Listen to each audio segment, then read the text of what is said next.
साथियों,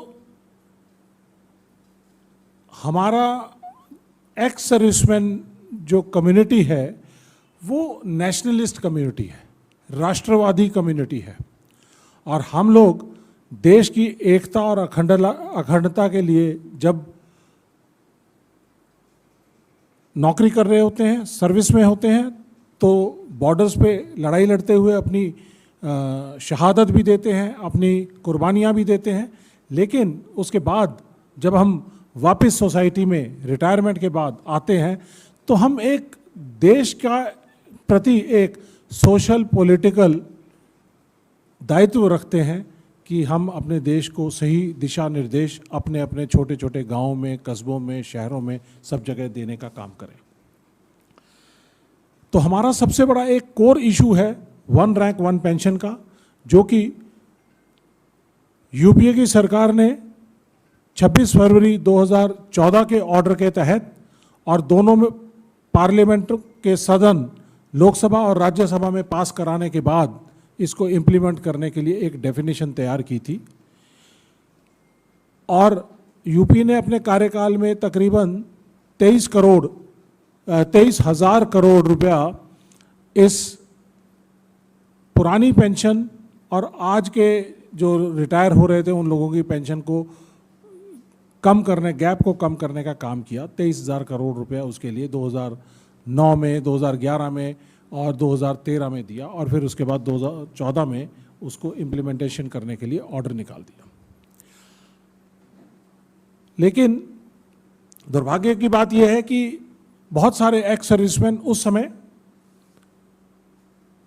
मोदी जी के जुमलों के झांसे में आ गए और उन्होंने सोचा कि ये Modi ji one rank one pension जो है उसको इम्प्लीमेंट करेंगे, और हम लोग उनसे मिलने गए तो उन्होंने रेवाड़ी में रैली करने से पहले 2013 अगस्त में जो रैली की थी उससे पहले हमारे डेलीगेशंस जो गए उनको कहा कि हम आपकी ये डिमांड 100 दिन में पूरा करेंगे, पहले 100 दिन के अंदर। लेकिन रेवाड़ी रैली के अंदर उन्होंने 5 बार उस स्टेज के ऊपर घूमकर 5 बार उन्होंने कहा, मैं अपने देश के सैनिकों को नमन करता हूँ, नमन करता हूँ, नमन करता हूँ, और मैं इसको पूरा करूँगा और उनके इज्जत, मान और सम्मान को देने का काम करूँगा। लेकिन उसके बाद उन्होंने नहीं किया। हम कई बार उनके पास गए, जेटली साहब के पास भी गए, राजनाथ साहब के पास भी गए, लेकिन मोदी साहब ने आज तक हमें मिलने का समय नहीं दिया। और अल्टीमेटली हमें 1.25 साल के बाद, 100 दिन की बजाय 1.25 साल के बाद हमें 2015 में जंतर मंतर पर आकर बैठना पड़ा, लड़ाई लड़ी और अनशन पे भी बैठे। आमरण अनशन चल रहा था, बिहार के चुनाव आ गए सितंबर 2015 में, तो घबरा गए। उस घबराहट के अंदर इन्होंने मोदी साहब उस दिन फरीदाबाद की मेट्रो का उद्घाटन करने जा रहे थे, तो वहाँ से कहा कि मैंने वन रैंक वन पेंशन फौजियों को दे दिया है। लेकिन उसके अंदर बहुत कुछ तकलीफ, जिस तरह से हमने कहा कि भी जिस तरह से यूपीए ने एक डेफिनेशन दी थी उसके तहत काम नहीं किया। हम संघर्षरत रहे, जंतर मंतर पे बैठे रहे, और आज भी हमारा तकरीबन 3,000 दिन हमारे जंतर मंतर पर पूरे हो चुके हैं, लेकिन आज तक हमें वो OROP कहीं दिखाई देने को नहीं मिल रही है।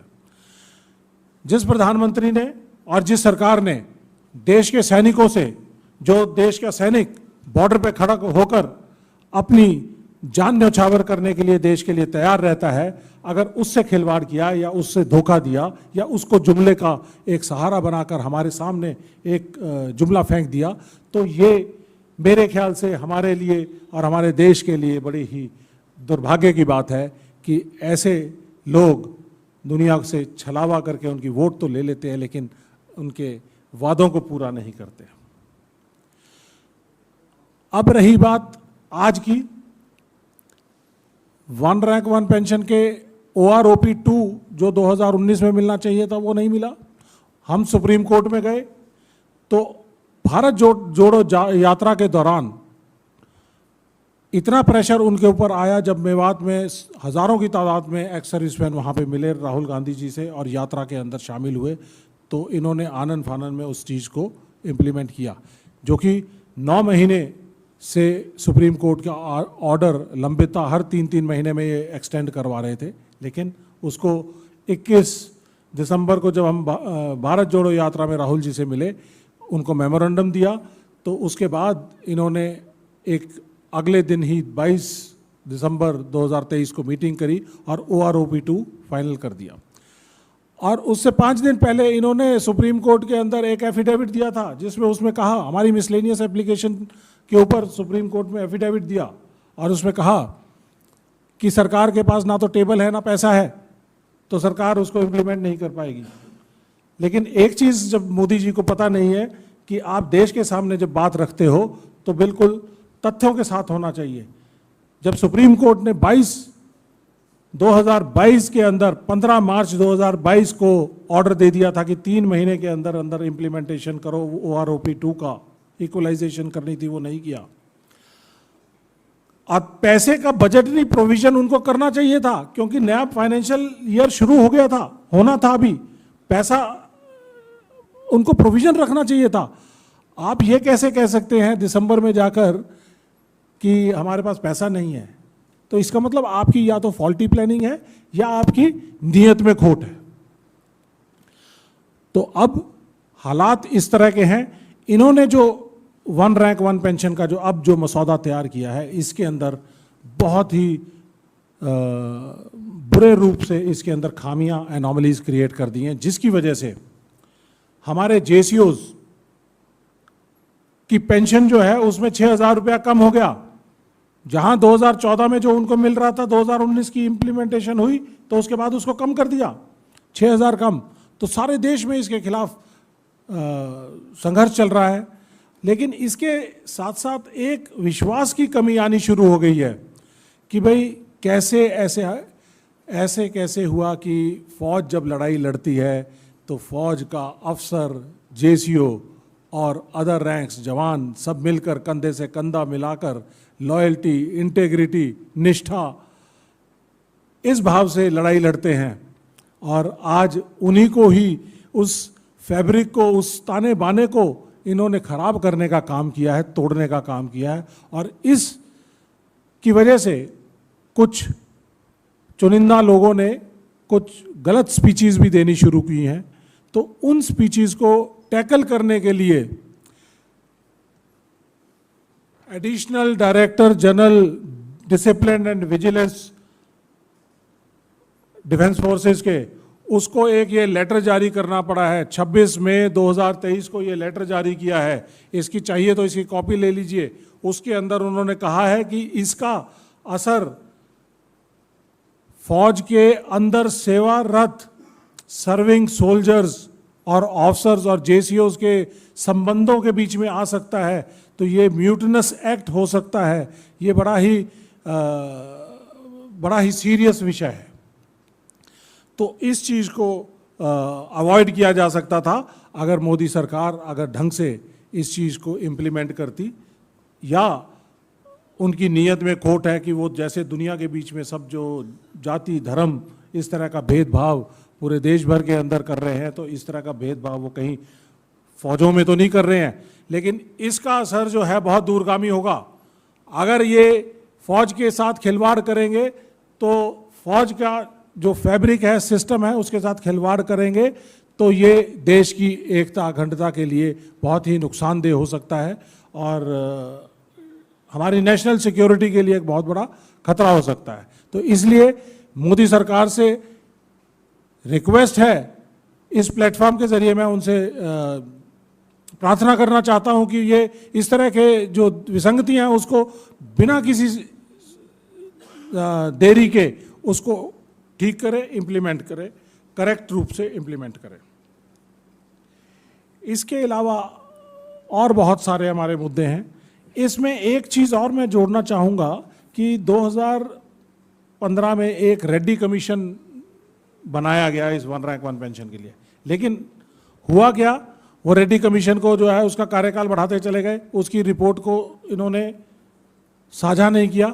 सुप्रीम कोर्ट में केस चलता रहा। उस सुप्रीम कोर्ट के अंदर भी केस ऑनरेबल सुप्रीम कोर्ट से छुपाया गया रेड्डी कमीशन की रिकमेंडेशन को।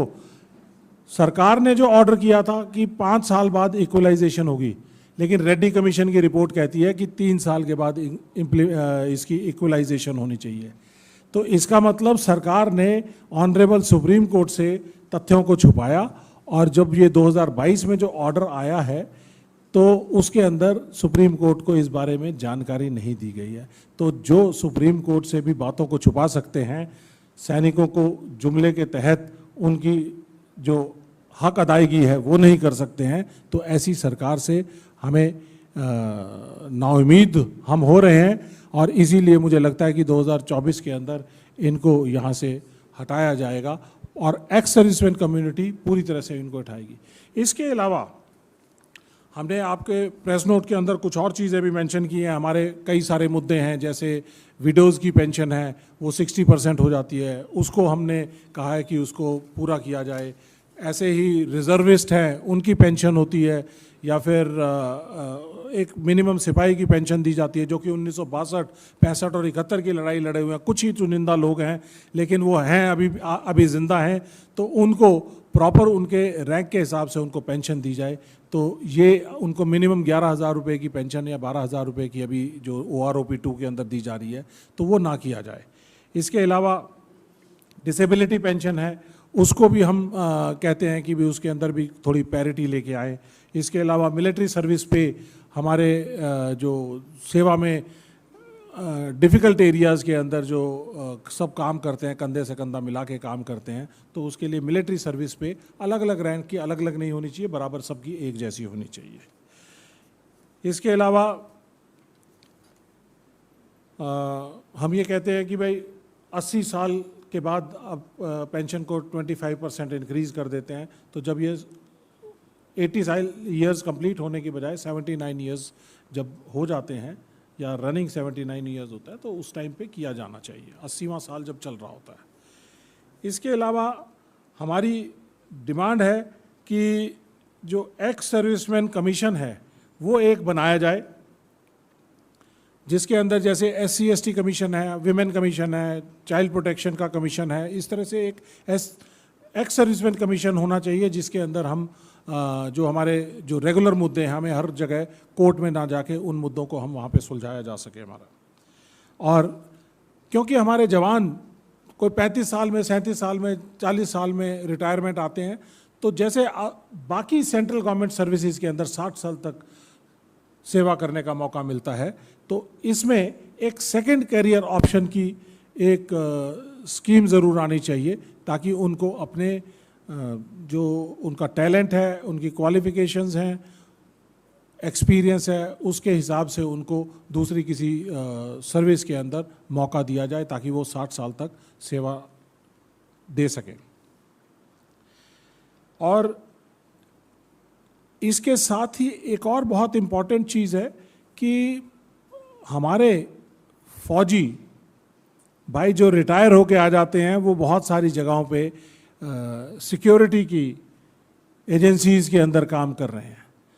वो देश के सैनिक जिसने अपनी छाती पे बुलेट्स ली हैं, या देश का सैनिक जिसने बॉर्डर के ऊपर तपती हुई धूप के अंदर, जहाँ पे गर्मी इतनी ज़्यादा होती है डेजर्ट एरिया में कि टैंक के ऊपर हाथ लगा दो तो स्किन उस पर चिपक जाती है, या हाई ऑल्टीट्यूड एरिया जहाँ पर ठंड की वजह से -30, 35, 40 डिग्री टेम्परेचर होता है, वहाँ आप लोहे के ऊपर हाथ लगा दो तो आपकी स्किन चिपक जाती है। तो जिन लोगों ने ऐसे काम किए हैं, देश के लिए पूरे जज्बे से काम किए हैं, तो उनको किसी के इंडस्ट्रियलिस्ट के पास या किसी के सामने एक सिक्योरिटी गार्ड की नौकरी करते देखना मुझे शर्म की बात लगती है।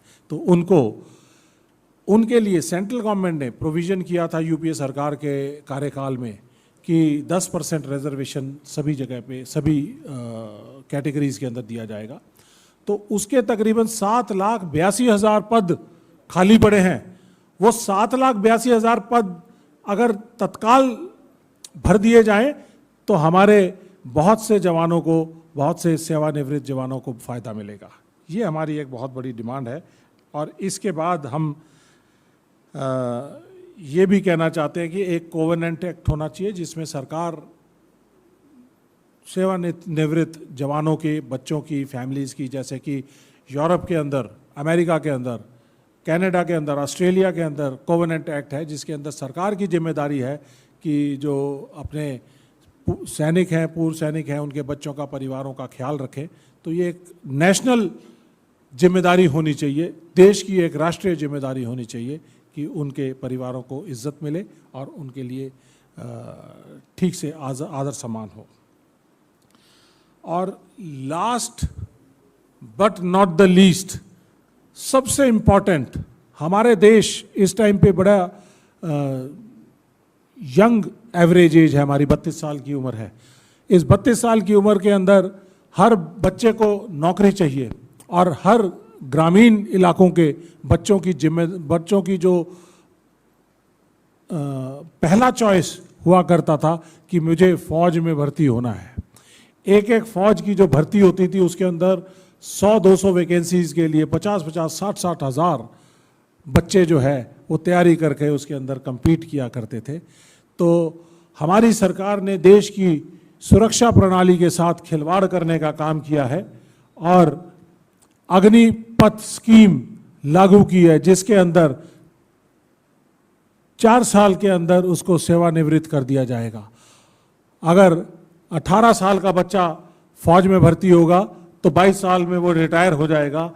तो ये हम तो 1 रैंक 1 पेंशन मांग रहे हैं, हम ये मांग रहे हैं कि उसको 60 साल तक सेकंड करियर का ऑप्शन दिया जाए। और यहाँ पर देश के बच्चों के साथ खिलवाड़ किया जा रहा है कि 4 साल उनको सिर्फ कॉन्ट्रैक्ट की नौकरी दी जाए, तो जिसमें से 4 साल में 1.5 साल वो ट्रेनिंग करेगा, 1.5 साल में वो यूनिट के अंदर जाके काम करेगा। तो उसको यूनिट के अंदर उसको 5-6 साल के जो सर्विस वाले जो जवान होते हैं उनको रंगरूट बोलते हैं कि ये तो रंगरूट है, अभी एक्सपीरियंस नहीं हुआ है। आज हमारा टेक्नोलॉजी वाली फौज है जहाँ पर हमें आर्टिलरी गन्स हैं, computerised electronics, AI based equipment हैं, मिसाइल्स हैं, जैसे कि मैं खुद मिसाइल स्पेशलिस्ट हूँ। तो ऐसे में मुझे लगता है कि अगले 7-8 साल बाद अगर ये अग्निवीर रहे या अग्निपथ स्कीम चलती रही तो मुझे नहीं लगता कि देश में कोई मिसाइल का बटन दबाने वाला सुपर स्पेशलिस्ट या स्पेशलिस्ट पाया जाएगा। तो ये देश की सुरक्षा के लिए सुरक्षा के साथ बहुत बड़ा खिलवाड़ होगा। इसके साथ एक और जुड़ी हुई चीज़ है कि 2020 से लेके 2022 तक 3 साल रिक्रूटमेंट नहीं हुई है। देश में कोरोना काल की वजह से रिक्रूटमेंट नहीं हुई है। हमारे आर्मी, एयरफोर्स और नेवी में तकरीबन हर साल 75,000 जवान रिटायर होते हैं और उन 75,000 जवानों के अगेंस्ट हमारी भर्तियां होती हैं। लेकिन 3 साल में ये भर्तियां नहीं हुई तो हमारे जो 3 साल में हमारी सेनाओं की जो कमी हो गई है, स्ट्रेंथ की जो कमी हो गई है, वो तकरीबन 2 से 2.25 लाख की कमी हो गई है। और जो अग्निपथ स्कीम है उसके तहत जो भर्ती की जाएगी वो सिर्फ 45,000 की होगी। तो इसका मतलब हर साल 30,000 बच्चे कम लिए जाएंगे, 30,000 की फौज हर साल कम होती चली जाएगी। तो आप ये उम्मीद लगाइए कि 8-9 साल के बाद हमारी सेना का जो स्ट्रेंथ है वो कितनी कम हो जाएगी। मेरे हिसाब से जो कैलकुलेशन है उसके हिसाब से आज टोटल मिला के हमारी जो स्ट्रेंथ है वो 15 लाख की आर्मी, एयरफोर्स, नेवी की, उसमें से तकरीबन 5 लाख हमारी स्ट्रेंथ कम हो जाएगी 8 साल के बाद। तो हम 10 लाख की फौज रह जाएंगे सिर्फ। तो जब हमारे वेस्टर्न बॉर्डर पाकिस्तान के साथ हॉस्टाइल है, हमारा ईस्टर्न बॉर्डर लद्दाख से लेकर अरुणाचल तक का 2,500 किलोमीटर का बॉर्डर हॉस्टाइल है चाइना के साथ, तो हम इस घटी हुई फौज के साथ, कम हुई स्ट्रेंथ के साथ कैसे उनके साथ लड़ाई लड़ेंगे। तो ये एक हमारी देश की सेनाओं के साथ जो उसका फैब्रिक है, उसका सिस्टम है, जो उसके ईथोस हैं, उसके साथ जो खिलवाड़ हो रहा है। तो मैं ये मानता हूं कि मोदी सरकार हमारे देश की डिफेंस फोर्सेस को कमज़ोर कर रही है, जैसे कि उन्होंने बाकी सभी इंस्टीट्यूशंस को कमज़ोर करने का काम किया है। तो डिफेंस फोर्सेस को भी कमज़ोर कर रही है। ये हम कतई बर्दाश्त नहीं करेंगे। डिफेंस कम्युनिटी ने तकरीबन 182 हमारी एक्स सर्विसमैन ऑर्गेनाइजेशंस हैं, इन सब ने मिलकर एक फैसला किया है कि एक तो अग्निपथ स्कीम जो है उसको हम उसके खिलाफ पूरे देश भर में संघर्ष करेंगे और उस स्कीम को रोल बैक करने के लिए सरकार के ऊपर दबाव डालेंगे। और मैं यही बात हमने भारत जोड़ो यात्रा में राहुल गांधी जी के सामने भी रखी थी। उन्होंने कहा कि ये स्कीम बहुत ही देश की एकता अखंडता के लिए खराब है, तो इसको हमें रोल बैक करना चाहिए। तो मैं और ज़्यादा बातें ना करके हमारे पास बहुत समय मिलेगा। हर बात जो है, जो मैंने आज पॉइंट्स उठाए हैं, हर एक सब्जेक्ट है अपने आप में, तो हम एक सब्जेक्ट को अलग अलग डील करेंगे आने वाले समय के अंदर और कांग्रेस पार्टी को मजबूत करेंगे। हमारा विजन है कि पूरे देश भर के अंदर एक्स सर्विसमैन डिपार्टमेंट, जो कि बहुत मजबूत डिपार्टमेंट बन सकता है, उसके लिए अगले हम 6-8 महीने में कोशिश करेंगे और 2024 के लिए हम अपनी कांग्रेस पार्टी को इतना तैयार कर देंगे कि 1 करोड़ जो डिफेंस कम्युनिटी के परिवार हैं उनको हम कांग्रेस की प्यार की, भाईचारे की, सहिष्णुता की, मोहब्बत की विचारधारा से और जो डेवलपमेंट की विचारधारा है उसके साथ जोड़ेंगे और कांग्रेस पार्टी को इसका बेनिफिट मिलेगा और कम से कम 7-8% वोट शेयर मैं गारंटी करता हूं कांग्रेस पार्टी को कि हम इस तरह से मस्टर कर सकते हैं और कांग्रेस पार्टी जो है आने वाले 2024 में सरकार बनाएगी और 100% बनाएगी। बहुत बहुत धन्यवाद। आपके जो क्वेश्चंस हैं इस इशू पर, उनका स्वागत है और इसके अलावा अगर कोई इशूज रहेंगे तो उनके बारे में अलग से हम बात करेंगे।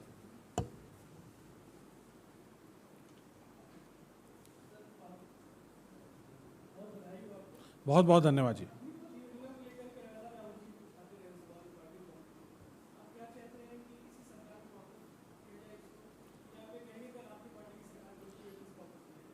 ऐसा है जी, हम इस अग्निपथ योजना के पूरी तरह से खिलाफ हैं।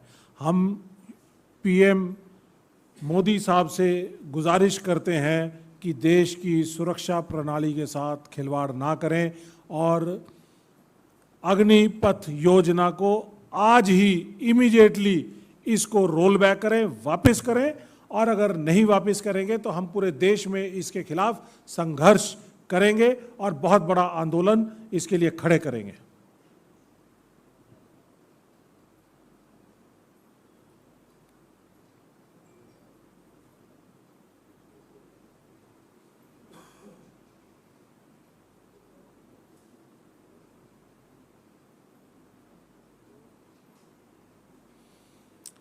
मैं एक बात इसमें आपको थोड़ा और बताना चाहता हूँ। ये एक डॉक्यूमेंट है जिसके अंदर तकरीबन 7,80,000 जो हम पद बता रहे हैं, जो ये मेरा डॉक्यूमेंट नहीं है, ये डायरेक्टर जनरल रीसेटलमेंट का डॉक्यूमेंट है।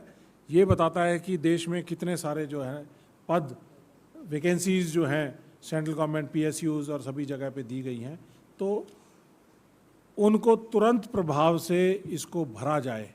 किसी को डॉक्यूमेंट चाहिए हो तो ज़रूर लें, ताकि हम जो बात करते हैं सही बात करते हैं और सही के लिए खड़े हैं और उसको इम्प्लीमेंट कराने के लिए खड़े हैं।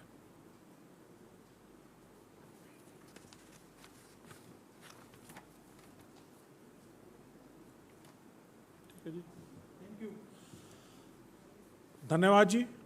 कोई और किसी का सवाल नहीं है तो हम इसको ख़त्म कर सकते हैं। हाँ जी,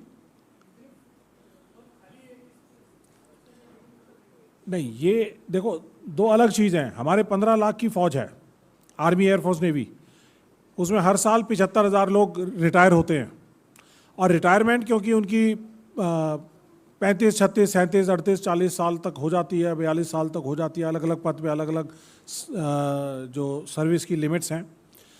तो ये उसके बाद सेंट्रल गवर्नमेंट के अंदर, यूपीए सरकार के अंदर ये बात आई कि भाई इनको कोई सेकंड कैरियर ऑप्शन देना चाहिए। तो सरकार ने, यूपीए सरकार ने अपने कार्यकाल में हर डिपार्टमेंट के अंदर 10% रिजर्वेशन निर्धारित किया। ये रिटायरमेंट के बाद वो इन जो डिपार्टमेंट्स हैं उनके अंदर अप्लाई करते हैं, लेकिन उनको लिया नहीं जाता। दूसरी चीज़, इन पदों को भरा ही नहीं जाता, क्योंकि सरकार जो है इनको भरना नहीं चाहती है। तो पिछले 10 साल के अंदर इन पदों को बिल्कुल भी नहीं भरा गया है। तो ये सब खाली पड़े हैं आज की डेट में।